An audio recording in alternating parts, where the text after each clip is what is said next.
जय हिंद दोस्तों, आपका दोस्त अंकित आपको अपने YouTube चैनल इंग्लिश बीट्स में स्वागत करता है। दोस्त, आज से हम लोग सिंथेसिस पढ़ रहे थे। सिंथेसिस में अगला पार्ट बचा हुआ था, थोड़ा सा रूल नंबर 3 बचा हुआ था जिसके बारे में हमें जिक्र करना था। रूल नंबर 3 जो है प्रेजेंट पार्टिसिपल के प्रयोग द्वारा जब हम दो या दो से अधिक सिंपल सेंटेंस को एक सिंपल सेंटेंस में बना रहे थे तो उसका रूल नंबर 3 बचा हुआ था। आज रूल नंबर 3 खत्म करके पास्ट पार्टिसिपल के बारे में बात करेंगे।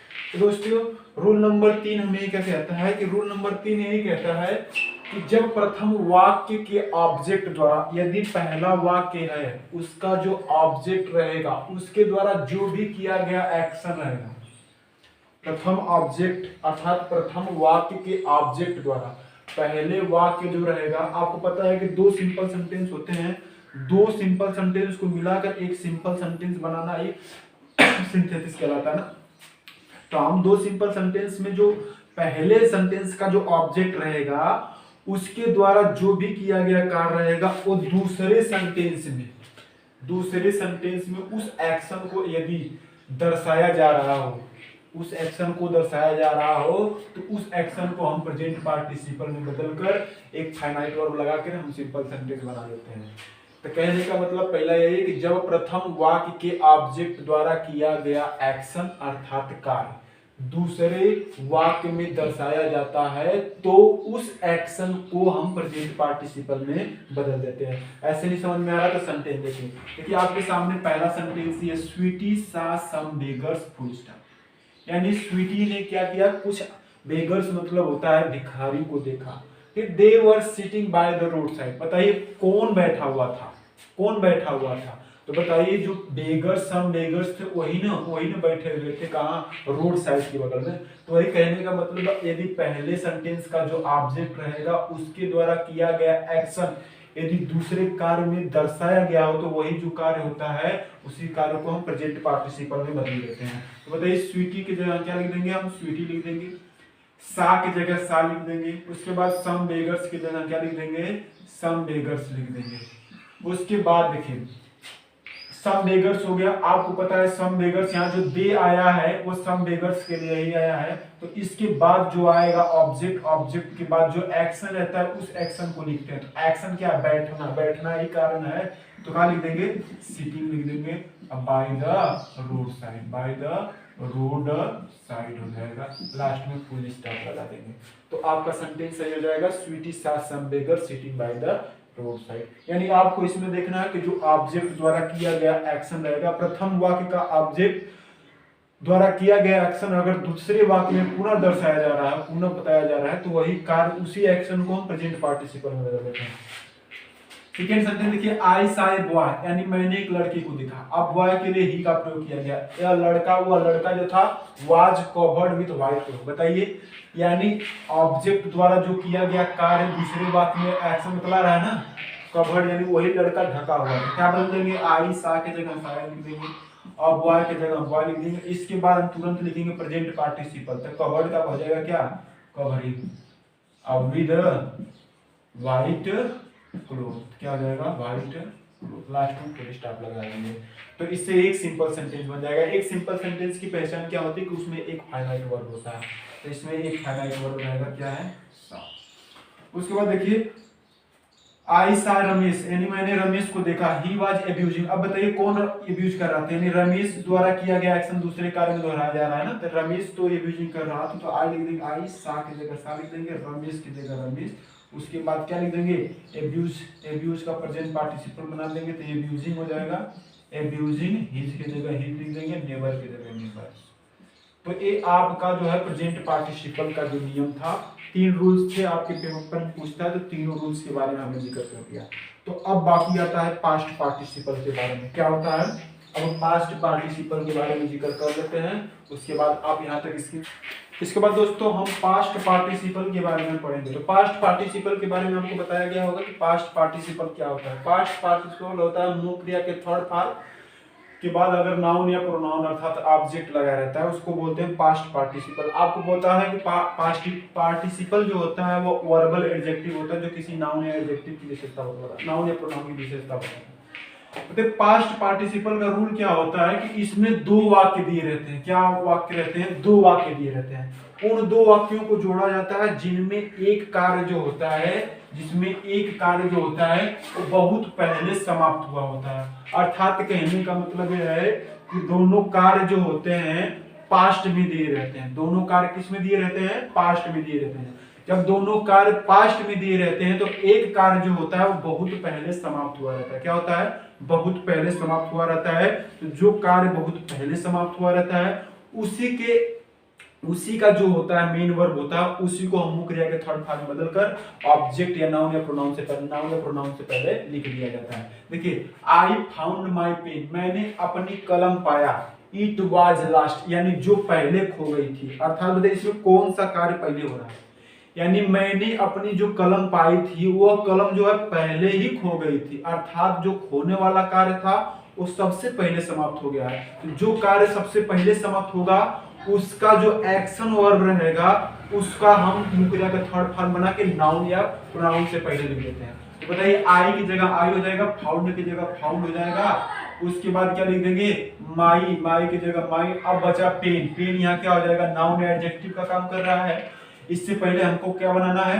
पास्ट पार्टिसिपल लिख रहे हैं, मुख्य क्रिया का थर्ड फॉर्म। तो मुख्य क्रिया का थर्ड फॉर्म क्या है? लास्ट है ना, यानी खोई हुई कलम ना, तो लास्ट पेन हो जाएगा।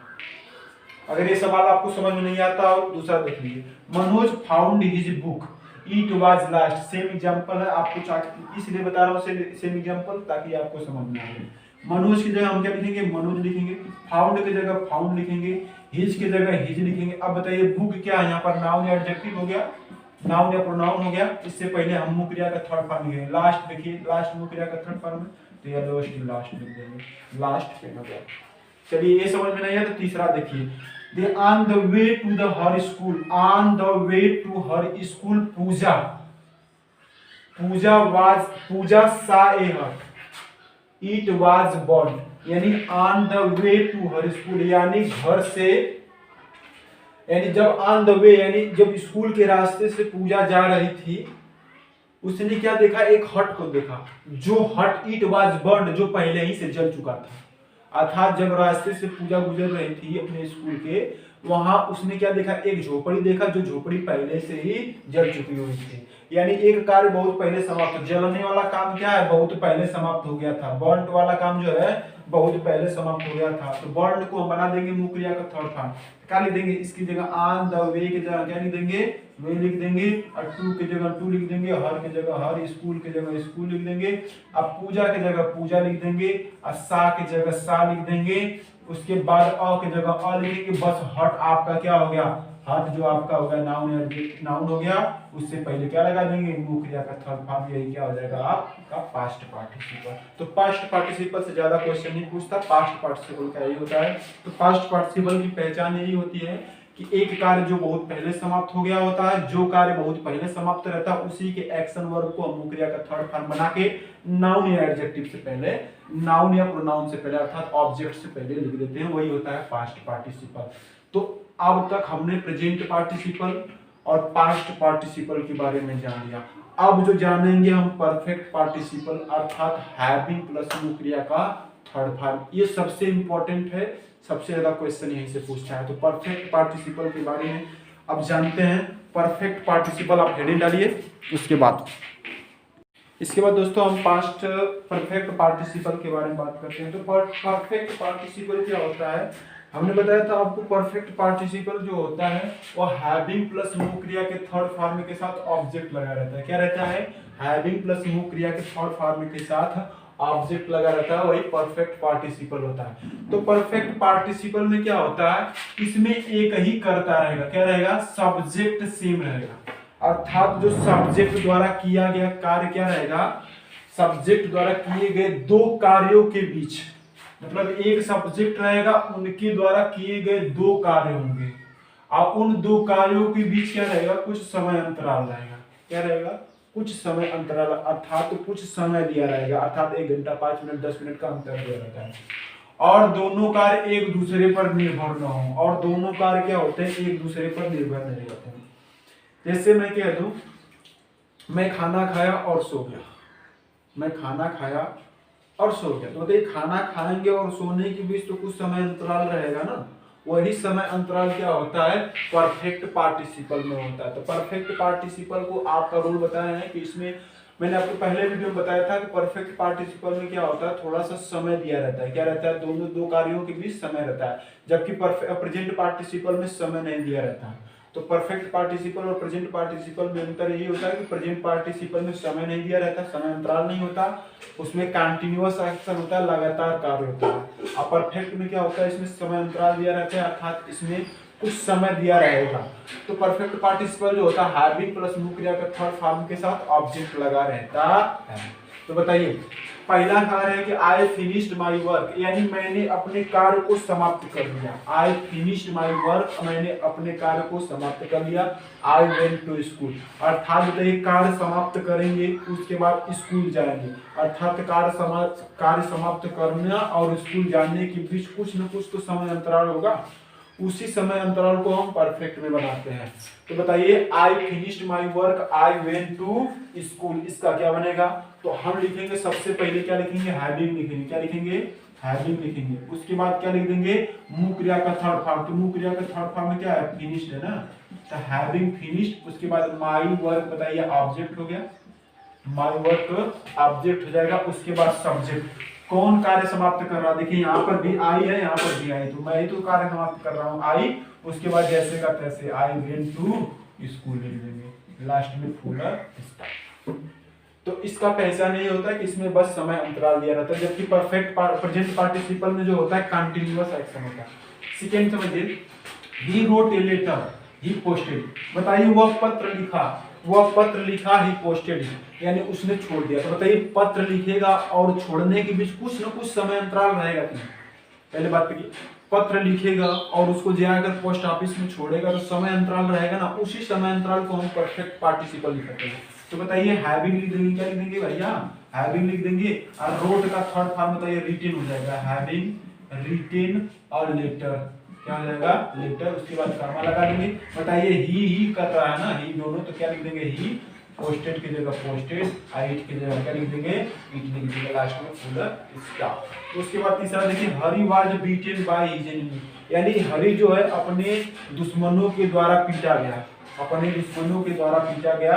हरी went to the police station, Hari went to the police station. बताइए हरी अपने दुश्मनों के द्वारा पीटा जाएगा और हरी जब पुलिस स्टेशन जाएगा तो उन दोनों कार्यों के बीच अलग अलग समय अंतराल है कि नहीं, अर्थात यहाँ पीटा गया तो कुछ समय अंतराल लगेगा पुलिस स्टेशन में पहुंचने का, अर्थात समय दिया रहेगा। जब भी समय दिया रहेगा तो आप परफेक्ट में बताएंगे। तो बताइए हैविंग क्या बताएंगे क्या हैविंग लिख देंगे, क्या लिख देंगे, हैविंग। उसके बाद बताइए अब इसका नियम अलग देखिए, वाज है, वाज आ गया, आपको हम बताया बी फार्म जो होता है, बी फार्म जो हो जाएगा हैविंग, हैविंग के बाद मुख्य क्रिया का थर्ड फॉर्म है ये। बताइए बी फार्म होता है जो वर्ब टू बी, उसका थर्ड फॉर्म क्या होता है, तो is am are first form होता है, वाज वर सेकंड फॉर्म होता है, थर्ड फॉर्म बीन होता है। तो हैविंग के बाद क्या लगा देंगे, बीन लिख देंगे, हैविंग बीन, क्या लिख देंगे, हैविंग बीन। बीटेन लिख देंगे, क्या लिख देंगे, बीटेन लिख देंगे, having been beaten, BEATEN, having been beaten by his enemy, क्या लिख देंगे, हिज इनेमी। उसके बाद कामा लगा देंगे। उसके बाद देखिए हरी भी यहीं पर है, हरी यहीं, यानी ये सेम सब्जेक्ट है ना, तो हरी की जगह हरी लिख देंगे। Went to the police station, went to the police station. बताइए देखिए समझ में आ रहा है कि नहीं, बताइए आप समझ में आया कि नहीं, यानी आपका जो है परफेक्ट पार्टिसिपल खत्म हो गया। क्या हो गया, परफेक्ट पार्टिसिपल खत्म हो गया, अर्थात नीचे वाला आपको नहीं दिख रहा है। तो went to the police station, यानी टू के बाद जानते हैं क्या है, टू के बाद द पुलिस स्टेशन है, टू के बाद द पुलिस स्टेशन है, नीचे नहीं दिख रहा होगा, टू के बाद द पुलिस स्टेशन, लास्ट में फुल स्टॉप। तो हैविंग बीन बीटेन बाय, यानी आप जब भी वर्ब टू बी वाला फॉर्म लिखेंगे तो इसका मुख्य क्रिया का थर्ड फॉर्म अर्थात बीन लिख देंगे, क्या लिख देंगे, बीन लिख देंगे। तो ये आपका परफेक्ट पार्टिसिपल खत्म होता है, अर्थात पार्टिसिपल बाय यूजिंग पार्टिसिपल खत्म होता है। अब बचेगा इंफिनिटिव का प्रयोग द्वारा, अर्थात इंफिनिटिव के प्रयोग द्वारा हम सीखेंगे। तो उसका वीडियो अब कल मिलेगा आपको। अगर दोस्तों आपको ये वीडियो पसंद आया हो, आपको ऐसा लग रहा हो कि हम जो पढ़ा रहे हैं आपके लिए काफ़ी होगा, तो आप इस वीडियो को जरूर लाइक शेयर और सब्सक्राइब कीजिएगा। जय हिंद, जय भारत।